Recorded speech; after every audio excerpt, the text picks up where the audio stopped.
नमस्कार, स्वागत है आपका कैपिटल टीवी बिहार के स्पेशल शो चुनावी चौसर में और मैं हूं आपके साथ आत्मजा। वादे चाहे जैसे भी हो टूट ही जाते हैं। आम जनजीवन के साथ साथ अब बिहार की राजनीति में भी यह बात चरितार्थ हो रही है कि बिहार के कई बड़े नेता भी बड़े बड़े वादे तो करते हैं, लेकिन कुर्सी के मुंह में ऐसे बंध जाते हैं कि वो अपने तमाम वादों को भूल जाते हैं। सत्ता के लिए नेताओं के लिए उनकी नीति कोई मायने नहीं रखती। यह नेता अपने वादों को तोड़ने में थोड़ा भी समय नहीं लगाते और अपनी ही बातों से मुकर जाते हैं। इस रेस में तो सबसे आगे बिहार के मुख्यमंत्री नीतीश कुमार और डिप्टी सीएम सम्राट चौधरी है। वहीं लोजपा रामविलास के चीफ चिराग पासवान भी अब इस रेस में पीछे नहीं है। एक वक्त था जब चिराग कस्बे खाते थे कि चाहे कुछ भी हो जाए उन्हें सीएम नीतीश की नेतृत्व स्वीकार नहीं होगी। वहीं चिराग पासवान आज 2025 के बिहार विधानसभा चुनाव में सीएम नीतीश के नेतृत्व की बात कर रहे हैं। वहीं उपेंद्र कुशवाहा भी आज अपनी कसम भूलकर सीएम नीतीश के साथ है। तो आइए अब उस दौर की बात करते हैं जब जब इन नेताओं ने वादे किए और फिर अपने वादों से मुकर गए। वादा खिलाफी करने में सबसे आगे बिहार के मुख्यमंत्री नीतीश कुमार हैं। नीतीश कुमार जब महागठबंधन में होते हैं तो वो कस्में खाते हैं कि वो कभी भाजपा के साथ नहीं जाएंगे। वहीं जब सीएम नीतीश भाजपा के साथ होते हैं तो कहते हैं कि वह कभी महागठबंधन के साथ नहीं जाएंगे। सीएम नीतीश 2014 में नरेंद्र मोदी के पीएम उम्मीदवार बनने के बाद और 2022 में भी भाजपा से अलग होकर राजद के साथ सरकार बनाई। जब 2014 में सीएम नीतीश भाजपा से अलग हुए तो उन्होंने कहा कि भाजपा ने उनके साथ धोखा किया है, उनका भरोसा तोड़ा है।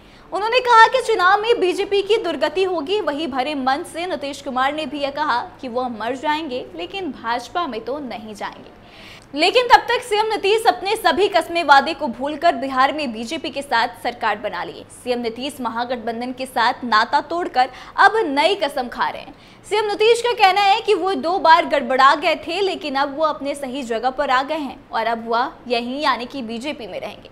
हालांकि सीएम नीतीश कब तक अपनी बातों पर टिके रहते हैं यह तो कोई नहीं बता सकता। साथ ही आपको बता रहे कि सीएम नीतीश अक्सर अपनी बातों से मुकरते आए हैं और यही बड़ी वजह है कि विपक्ष में उन्हें पलटू राम भी कहा जाता है। वहीं दूसरे नंबर पर है बिहार के डिप्टी सीएम सम्राट चौधरी। जी हां, सम्राट चौधरी ने आज से 22 महीने पहले सितंबर में अपनी मां के निधन के दौरान कसम खाई थी कि वो अपना मुरेठा तब तक नहीं उतारेंगे जब तक वह सीएम नीतीश को कुर्सी से नहीं हटा देंगे। वहीं हाल ही में अयोध्या में जाकर सम्राट चौधरी ने अपना मुरेठा खोल दिया। सम्राट चौधरी अपने प्रण को अधूरा छोड़कर अपनी पगड़ी उतार दी, जिसको लेकर के विपक्ष ने उन पर कड़े प्रहार भी किए। दरअसल जब सम्राट चौधरी ने ये कसम खाई थी तब वो महागठबंधन के साथ सरकार में थे। वहीं 28 जनवरी को सीएम नीतीश ने महागठबंधन से इस्तीफा देकर एनडीए के साथ सरकार बनाई। उस वक्त सम्राट चौधरी और विजय सिन्हा बीजेपी की ओर से डिप्टी सीएम बने। तब सम्राट चौधरी ने ऐलान कर दिया कि वो अयोध्या जाकर अपनी पगड़ी रामलला की चरणों में अर्पित करेंगे। वहीं 3 जुलाई को सम्राट ने अयोध्या में सरयू नदी में स्नान करने के बाद अपने मुरेठा को खोल दिया।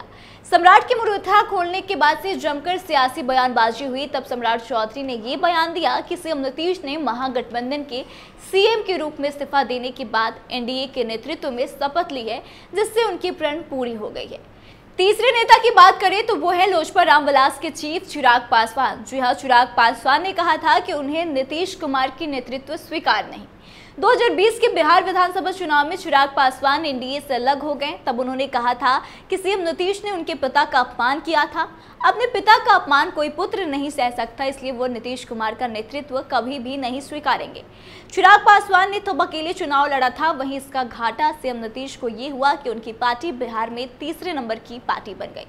वहीं अब वर्तमान में सीएम नीतीश और चिराग पासवान एनडीए में शामिल हैं।